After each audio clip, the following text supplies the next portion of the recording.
the earth, riches, and wisdom. So we have, even right there... What's his name? This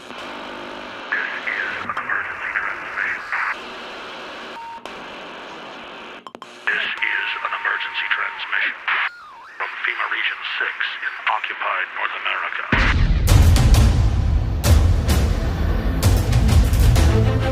There is a war. It's happening now. It will decide the fate of humanity. The time to choose sides has come. We are the resistance. We are the info war.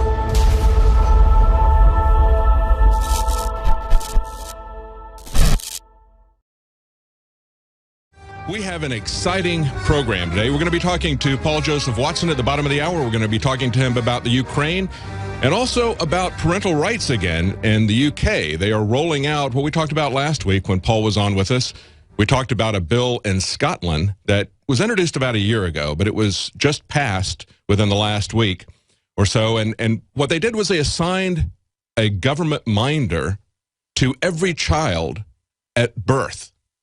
And the government is going to stay there and monitor those children from birth through 18 years of age, always looking over the shoulder of the parents. But what's really troubling about this, of course, is that the assumption is that the government has the interests of the child at heart better than the parents do, that some stranger can do this with several different children better than the parents can, that they should be making the decisions. And of course, we see this happening not just in the UK, but we see this happening in America in court decisions. Just the case that happened last week or so in Connecticut, where the parents were given two different diagnoses by two different hospitals. One of them said that her child was sick with a physical problem. The other one said that it was psychological. And they were two very well-known, respected institutions. One was Tufts. The other was Boston's Children's Hospital. And instead of allowing the parents to make the decision, the judge made the decision, took the children away. Well, we see that's happening again now. But in London, the story that Paul Joseph Watson just had today in London, we see the mayor saying that if the children are being radicalized, if maybe they have a philosophy of hate that's being taught to them, then maybe the government should step in and take these children away. Now, who defines what radical is? Who defines what hate is? You might think that these are kind of keywords that he's throwing out there, that this is being aimed at the Muslim community, at some radical Muslims in the community. But just remember that in the United States, we've had mainstream Christian groups accused of being hate groups because they support traditional marriage. We've seen the military training against patriots, people who talk about limited government, people who are conservatives, people who are libertarians, identifying them as dangerous. And we see people singled out in the United States by the military when they have their scenarios because they're gun owners or because they belong to a political party or voted for someone. We see that the fusion centers, the MIAC Fusion Center, targeted people who had voted for Ron Paul or people who had voted for Chuck Baldwin. These are people, if they've got a bumper sticker on their car like that, watch out for them. They're dangerous people. So how long is it going to be before they start coming after children of people like that? So that's one of the stories we're going to be covering. But, you know, we're going to be talking to Kathleen Willey in the third hour. And if you don't remember her name, she was one of the women that Bill Clinton came after. And it was a very interesting time 20 years ago when this was breaking down. Maybe it was about 15 years ago. It still matters. And it doesn't just matter because Hillary Clinton is going to be running for president, most likely. It matters because character matters. If we don't want character, if we don't want integrity, if we don't care if our chief executive breaks the law, lies under oath, then what we wind up with is we wind up with a situation where we get a president who lies about weapons of mass destruction next. Then we get a president now that is using the IRS and the FBI against his political enemies. We get an FDA that assassinates the character of whistleblowers who are talking about dangerous devices that are being approved by the FDA. Why? Because General Electric has connections with Obama. Jeffrey Immelt is perhaps his favorite CEO, the guy that he continually goes to talk about jobs and the way things should be run. He gets a pass on taxes, and he seems to get a pass on dangerous devices from the FDA. And when somebody who is a respected radiologist complains about this, the FDA uses NSA type of tactics to come after him. So we're going to be talking to Kathleen Willey live on the phone. We're going to also be taking your calls.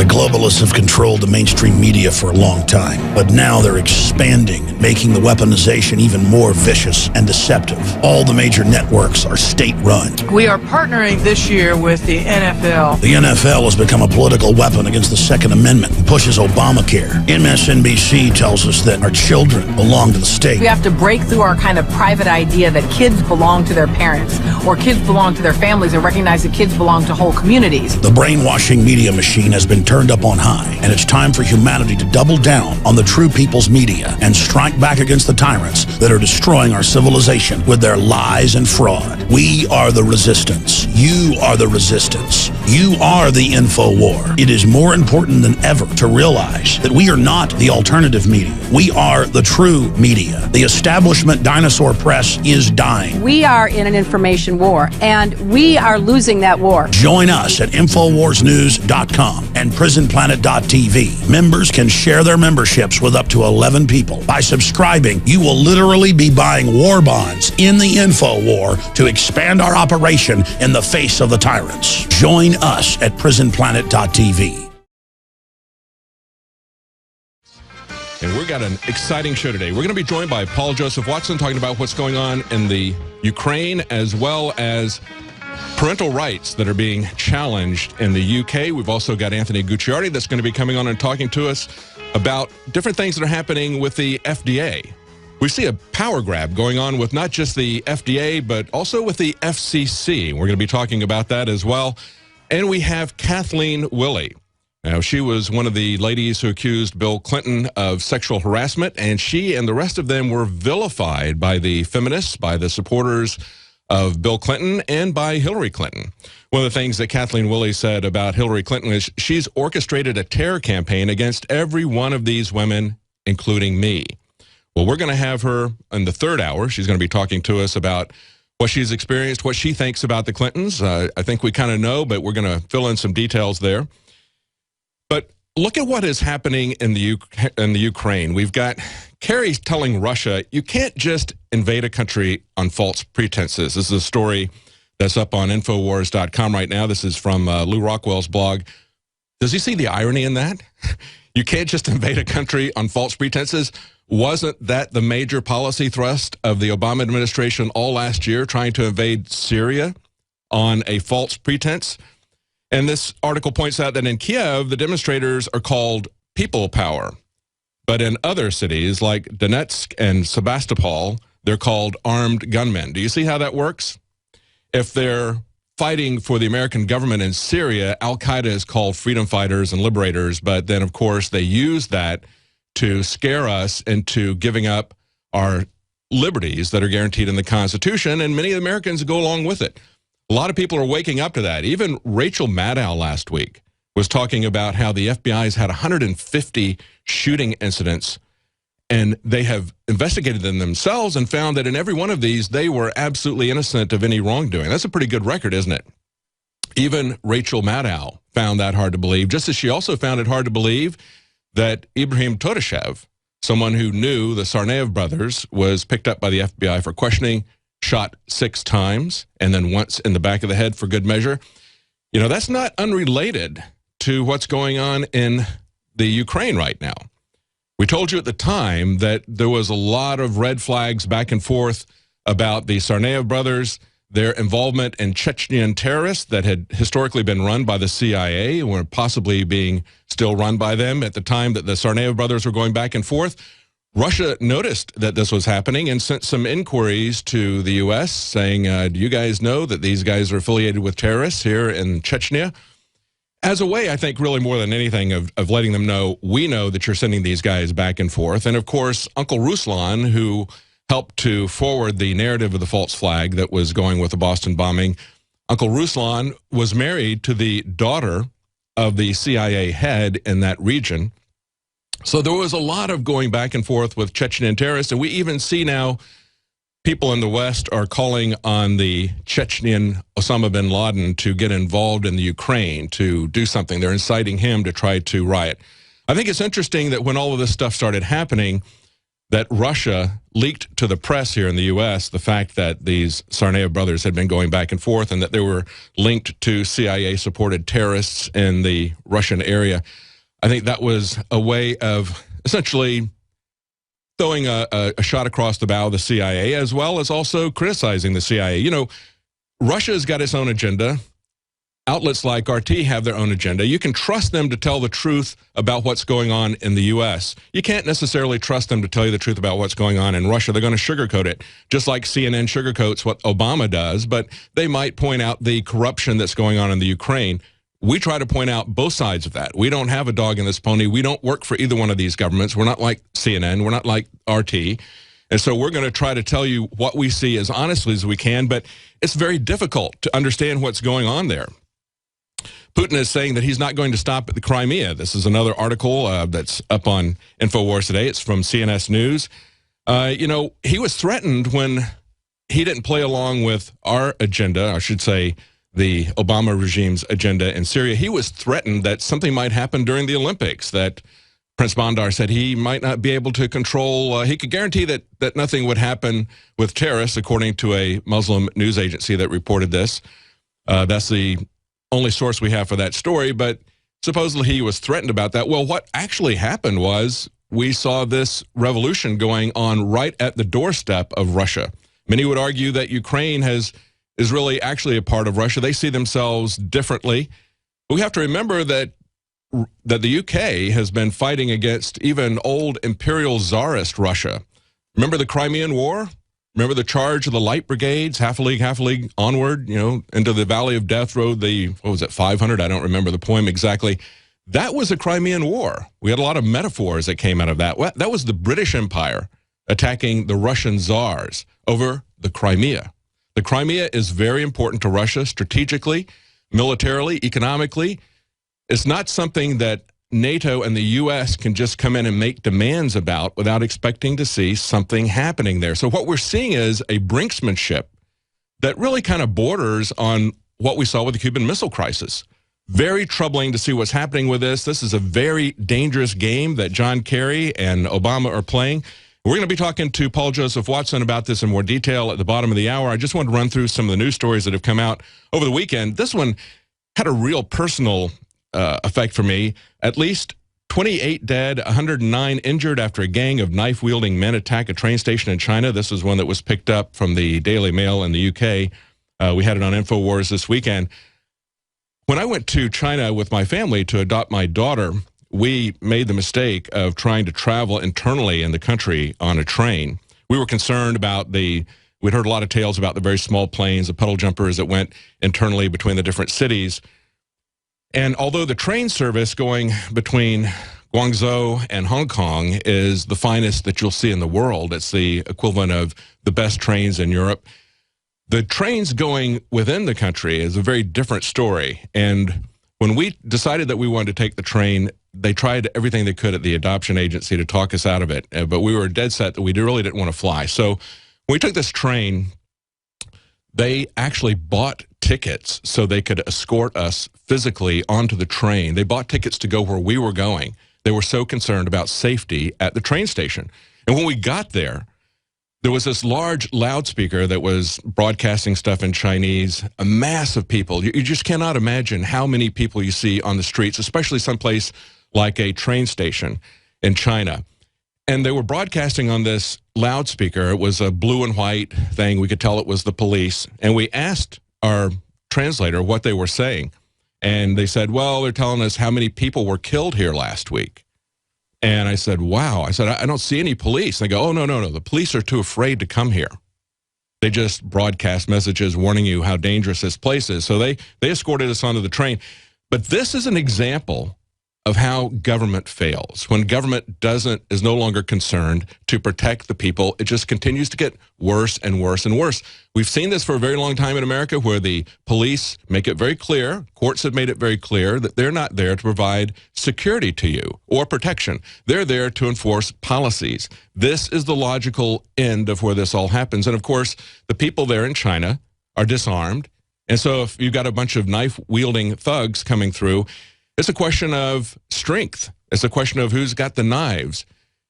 guns are an equalizing factor for the population. We've seen some police chiefs, like this one police chief who is now the police chief in Detroit. He came to this conclusion. He was a police officer in California. He was all for gun control. He got converted when he went to Maine and saw that he had a lot of farmers that were licensed to carry guns, that had guns, that they were widely used, very low crime. He saw the sense of that, and now he sees the sense of it in Detroit. And then we had this case just a week or two ago where a lady whose house was broken into many times fought off some attackers who were trying to do a home invasion into her house. She fought them off with a gun. It's the equalizer. The gun is an equalizer for someone who is a female, someone who is weaker than someone else, someone who doesn't know martial arts. It's a way that you can equalize it. It's a very important thing. It's one of the reasons we need to have it. Another reason we need to have it is so that we don't have a tyrannical government. I don't know if you're a Prison Planet TV subscriber. If you aren't, you ought to be. Last week, I talked to the Ukraine Right to Keep and Bear Arms Foundation. Actually, it's a Ukrainian Gun Owners Association. I talked to him, and the quote that stuck out the most for me from that interview was, he said, if you lose your guns in America, you will wind up like the Ukraine. That's right, you're going to be stuck between oligarchs and globalist bankers, and you're not going to know who the players are. You're just going to have endless corruption. Nothing will happen. The government will not be afraid of you. That's the situation that's in the Ukraine. The people took to the streets about the corruption. Of course, there's other elements that are being involved there, and we know that there's a Western influence in there that's trying to undermine and trying to create tension. And, of course, there's a lot of things that the military-industrial complex would like to see come out of this. Maybe they don't want a war. Maybe they just want another Cold War where they can ramp up the military spending like they had before the Soviet Union lost its credibility as a threat in 1989. Here's some other articles that we're coming to. 1/3 of Americans say that Obamacare had negative personal impact. Nearly 60% say that they view the law unfavorably. Everybody is seeing their rates go up. People cannot afford it. Why? Because we're having to buy insurance for things that we don't even need. Insurance, in the first place, is not health care. Insurance can help you pay for your health care, but you can't pay for your health care if you've got to buy insurance as a single man. If they force you to buy maternity insurance as a single man, and your insurance rates double, triple, sometimes go up by a factor of 5, that's not affordable care. That's simply a lie.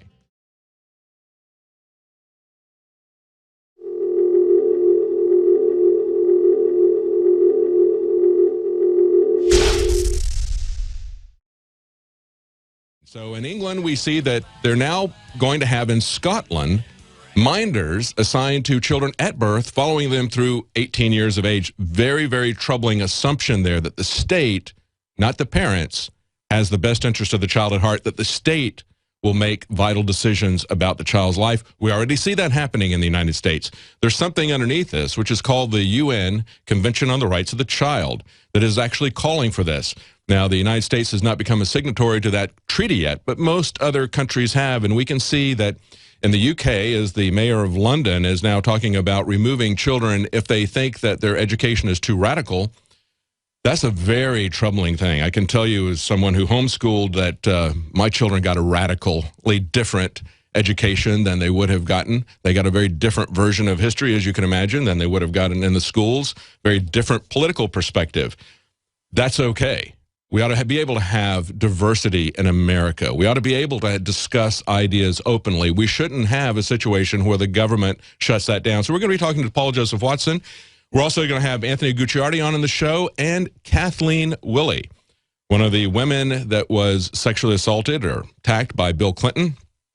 She wants to give us her perspective on Hillary Clinton. This is all brought up again because Hillary Clinton looks like she's going to be running in 2016, looks very much like the front runner. There's a question of character. Does character matter anymore? I think if we look at what's happened in America under the Bush regime, you know, if somebody can lie under oath, as Bill Clinton did, and people give him a pass, his popularity goes up, I think that tells us something. It tells the leadership something, doesn't it? It tells them that they can get away with lying. And then after that, we saw a president lie about weapons of mass destruction and get us into a major war. Now we see a president who lies about indefinite detention without trial by the military. He says, oh, I don't want to do that. I'm not going to sign that. Signs it on midnight at New Year's Eve, late at night. Says, don't worry, I'm not going to use it. So I guess we can trust him after he's lied to us twice already on that. We see him using the IRS and the FBI against his political enemies and doing it openly, continually to do it after it's been exposed. See, Nixon and other presidents have done it, but they've done it covertly. When they did it and got caught, they got impeached. They got thrown out of office. Actually, Nixon resigned because the handwriting was on the wall. He was going to get thrown out. Now we have presidents who do that same sort of thing openly, continue to do it even after it's brought to light, because they know that the American people are so divided along this left-right spectrum, this Democrat-Republican spectrum, that they no longer care about the criminal actions of their guy, the guy that's on their team. As long as it's not the other side, they're going to excuse it. Let's take a look at some of the other articles that are up on Infowars.com. We've got Obama now brandishing his phone at Putin. This is pretty funny. There was a White House photo that was tweeted out where he looks like the man in charge. He's wearing denim shirt and denim pants. He looks very Reagan-esque. And people were having a lot of fun with it. They said, one of them says, this picture of him on the phone for 90 minutes with Putin, but what he didn't tell us was that he was on hold for the first 87 minutes. And another one says, okay, he's got his phone, but did he threaten Putin with his pen? This is brinkmanship. This is very dangerous brinksmanship. This is like what Khrushchev did when he went to the UN and took off his shoe and pounded the podium saying, we will bury you. These types of things, and then moving missiles right to the doorstep of Florida. These types of provocative movements that we see the Obama administration engaged in right now, that we see John Kerry engaged in right now, it's very difficult to understand what's going on in the Ukraine. As I mentioned on the Prison Planet TV, the nightly news last week, I spoke to someone from the Ukraine Gun Owners Association. There are people there who think just like we do, who want their independence, who want their freedom, who are fed up with corruption in government, and they want to be left alone. But there are also these groups that are coming in from international bankers as well as Putin's oligarchs. The corruption that's there is rampant. And we're seeing both sides of that. These people are caught in the middle. It's very difficult for us to know who the players are. It's difficult for the Ukrainians to know who the players are. What we do know is that we should not be going abroad seeking monsters to destroy, and we should not be engaging in this kind of brinksmanship that could very well start World War III. You are watching the best of The Alex Jones Show, weekdays from 11 a.m. to 2 p.m. Central. Watch live at Infowars.com/show or become a member of InfoWarsNews.com and help us take resistance to the next level.